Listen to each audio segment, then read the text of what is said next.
Bom dia. Nós, otorrinos, a gente cuida de alguns dos sentidos humanos, né? A gente cuida do olfato, do paladar, a gente cuida também da audição. E esse é um dos sentidos mais interessantes e mais fantásticos do nosso corpo.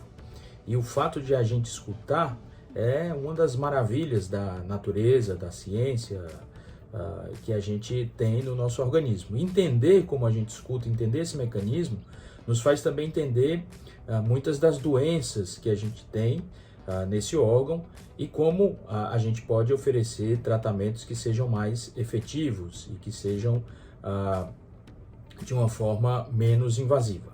Então, como é que a gente escuta? Então, se a gente for ver os animais que escutam, né, dos vertebrados, vou falar assim, desde os peixes até os mamíferos, a gente nota que os peixes já escutam, já tinham um órgão responsável por esse sentido, pela audição. Só que os peixes, o som, ele é transmitido dentro da água. E dentro de um órgão que é responsável pela essa audição, uma espécie de cóclea do peixe, tem também um líquido que é muito semelhante à água.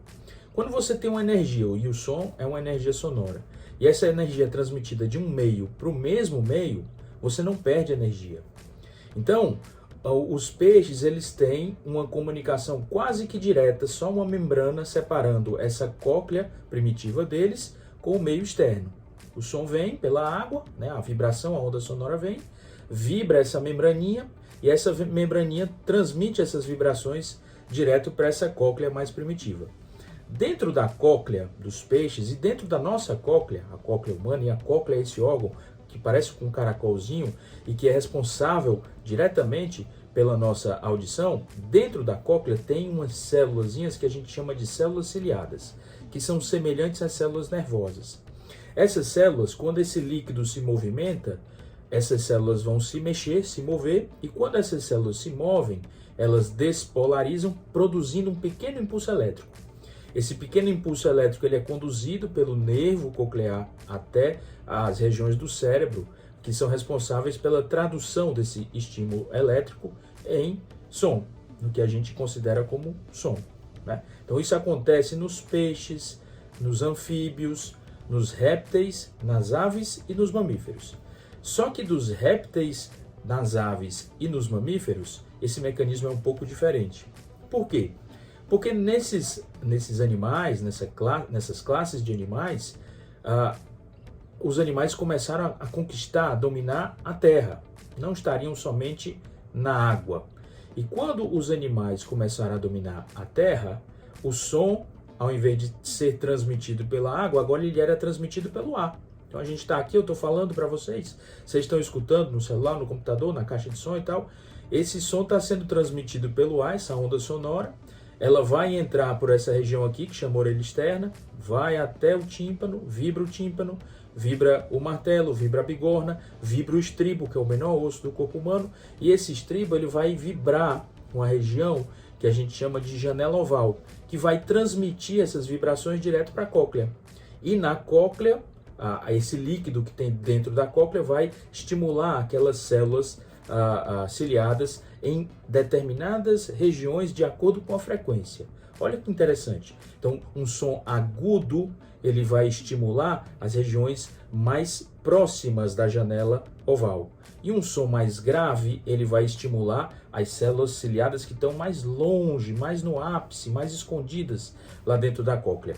Por isso que quando a gente vai envelhecendo e a gente vai perdendo, infelizmente, essas células ciliadas, a gente vai perdendo inicialmente a capacidade de distinguir, de escutar os sons mais agudos, porque essas células estão mais próximas da orelha média, mais próximas dessa região que a gente tem no ouvido da gente. Então, quando a gente tem esse mecanismo aqui da orelha média, ele foi criado, ele serve para amplificar o som. Porque se a gente não tivesse esse mecanismo, o som que era transmitido pelo ar iria entrar em contato direto com a janela oval e não iria ser totalmente amplificado, a gente não ia escutar de uma forma adequada. Só que para esse mecanismo de amplificação funcionar, primeiro tem que ter essa cadeia auricular, o tímpano, tudo intacto, tudo íntegro e tudo funcionante.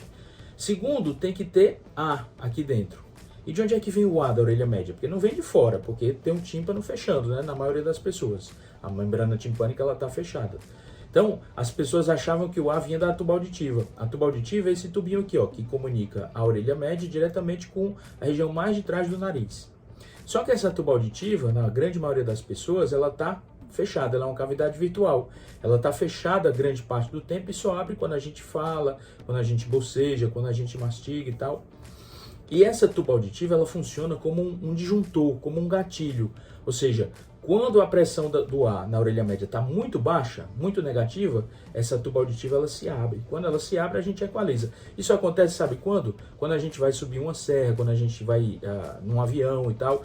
Quando tem uma diferença de pressão muito grande da orelha média com o meio externo, a tuba auditiva se abre, a gente faz assim, e aí o ouvido da gente, né, estoura, popularmente falando, ele faz aquele ploc, né? Isso é equalizando essa pressão. Só que a tuba auditiva, ela, na grande maior parte do tempo, ela está fechada. Então, como é que essa pressão é equalizada lá dentro do ouvido? Pela mastoide, por esse ossinho que a gente tem aqui atrás. A mastoide, ela produz um gás que chama nitrogênio. E por que é nitrogênio, né? Por que não é outro gás? Porque o nitrogênio é um gás que tem uma propriedade muito interessante que não varia com a pressão atmosférica. Então, por exemplo, no pneu do carro da gente tem ar comprimido. No pneu dos aviões tem nitrogênio, não pode ter ar comprimido. Se tivesse ar comprimido, toda vida que o avião decolasse ou pousasse, o pneu ia explodir, porque o ar comprimido ele varia com a pressão, ele se expande ou se contrai com essa diferença de pressão atmosférica. O nitrogênio não. Uma das qualidades, capacidades do nitrogênio é de não se expandir e nem se contrair com a diferença, com a variação de pressão atmosférica. Então o que acontece? Esse nitrogênio possibilita os animais, principalmente aves e mamíferos, a viverem tanto aqui na Terra, ao nível do mar, quanto em altas altitudes, por exemplo, ou, por exemplo, nas baleias, nos golfinhos, permitem eles mergulharem em altas profundidades, cuja diferença de pressão é muito grande quando comparada com a pressão atmosférica ao nível do mar. Então, esse nitrogênio está aqui. Só que a mastoide ela não produz nitrogênio suficiente para equalizar completamente esse sistema. Então o que acontece?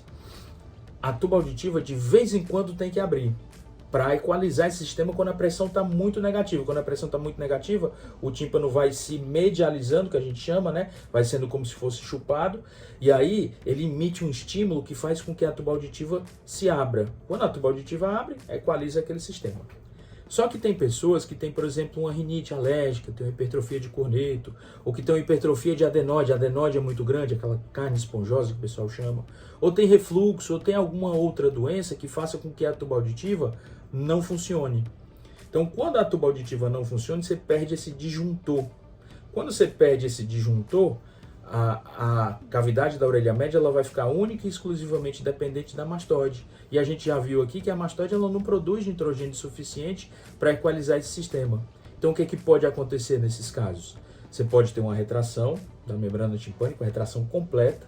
A gente chama isso de atelectasia e a gente vê isso em pacientes que têm uma disfunção tubária muito importante. Você pode ter também uma perfuração timpânica.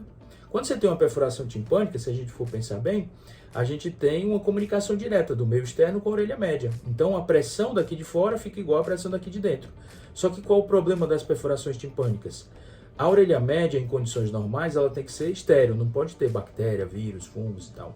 Por isso que a tuba auditiva ela é fechada grande parte do tempo.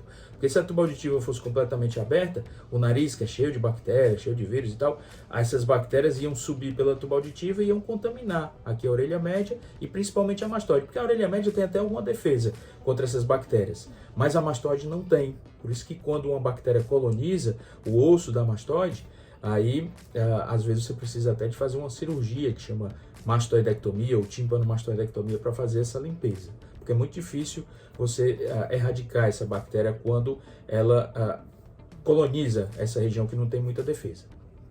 Mas uma perfuração timpânica age também mais ou menos da mesma forma. Ela equaliza essa pressão que a gente tem de fora para dentro, da orelha externa para a orelha média. Mas o que acontece? A bactéria que está aqui fora começa a entrar aqui na orelha média, começa a colonizar e às vezes quando a gente não tem uma defesa adequada, a gente tem uma otite média crônica do tipo supurativa. Quando você tem só uma perfuração timpânica, a gente chama isso de otite média crônica simples, Porque muitas pessoas às vezes têm a perfuração timpânica e essa perfuração não é, as bactérias não entram, ou se entram são erradicadas, a pessoa tem alguma defesa muito mais funcionante do que outras pessoas e a pessoa tem só a perfuração timpânica. A perfuração timpânica ela é ruim por quê? Porque imagina um navio à vela. O navio à vela, para ele navegar, ele precisa que o ar, o vento, se encoste, bata na vela e empurre esse navio. Se você tem um furo na vela, esse navio até vai, mas ele não vai na velocidade adequada que ele deveria ir. Então a mesma coisa acontece quando a pessoa tem uma perfuração timpânica, uma otite média crônica simples, sem infecções. A pessoa escuta, mas ela geralmente tem uma perda nessa condução do som. Então a gente chama isso de perda auditiva do tipo condutiva. Nas pessoas que têm uma infecção associada, ou tem várias infecções associadas a essa perfuração, que a gente chama de otite média crônica do tipo supurativa, a pessoa muitas vezes também tem perdas auditivas. Perda auditiva do tipo condutiva, mas de tanto ter essas infecções, aquelas células ciliadas, que são células nervosas que estão lá na cóclea, elas acabam também morrendo, algumas delas. E a pessoa vai começando a ter também uma perda do tipo neurosensorial. Ou seja, uma perda condutiva na condução e uma perda neurosensorial pela perda dessas células ciliadas, dessas células nervosas. A gente chama isso de perda mista, uma perda dos dois componentes, condutivo e neurosensorial. Mas às vezes também, quando essa pressão não está bem equalizada, tem uma parte da membrana que é mais fraca do que as outras partes. A gente chama essa parte mais fraca de pars flácida. E nessa pars flácida você pode ter uma retração só dessa parte. E aí cria como se fosse uma bolsa. E a pele do conduto começa a entrar nessa bolsa. Se essa bolsa não for autolimpante, ou seja, se essa pele não conseguir, essa descamação não conseguir sair dessa bolsa, você começa a ter uma doença que a gente chama de otite média crônica do tipo colesteatomatosa, ou seja, o colesteatoma. E o que é o colesteatoma? O colesteatoma é basicamente pele, ou descamação de pele, no lugar onde ela não deveria estar, ou seja, na orelha média ou na mastoide. Essas doenças inflamatórias, todas elas, ou grande parte delas, a origem, a maternidade delas, é aqui a orelha média e essas alterações pressóricas que a gente, porventura, pode ter por conta de disfunções de tubo auditivo ou própria disfunção da mastoide. Se a mastoide não produz muito gás, a tubo auditiva também ela vai ser completamente a única forma de equalizar essa pressão. Então, hoje em dia, a gente pode oferecer tratamentos para os pacientes que são específicos para a orelha média, como, por exemplo, a cirurgia endoscópica de ouvido, em que você trata essas doenças, tanto a perfuração timpânica, a otite média crônica simples, a otite média crônica supurativa e a otite média crônica colesteatomatosa, você consegue tratar transcanal em alguns dos casos, em muitos dos casos, na verdade. E aí você consegue oferecer para o paciente uma forma menos invasiva, não precisa muitas vezes cortar aqui atrás, nem broquear, nem raspar aquele osso. Você consegue limpar pelo conduto, pelo próprio buraquinho do ouvido, oferecendo para o paciente resultados tão bons ou melhores do que das cirurgias ditas tradicionais, feitas com o microscópio, mas sendo menos invasivas, menos invasoras e com recuperações geralmente mais rápidas. Então, espero que vocês tenham entendido essa mini aula, basicamente, da audição, de como funciona esse mecanismo e dos problemas que a gente tem e dos possíveis tratamentos. Existem os tratamentos clínicos, mas, por exemplo, uma doença como o colesteatoma, não existe tratamento clínico para ela. A pessoa, se tiver um colesteatoma, o tratamento ele é eminentemente, ou seja, ele é puramente cirúrgico. Tá bom?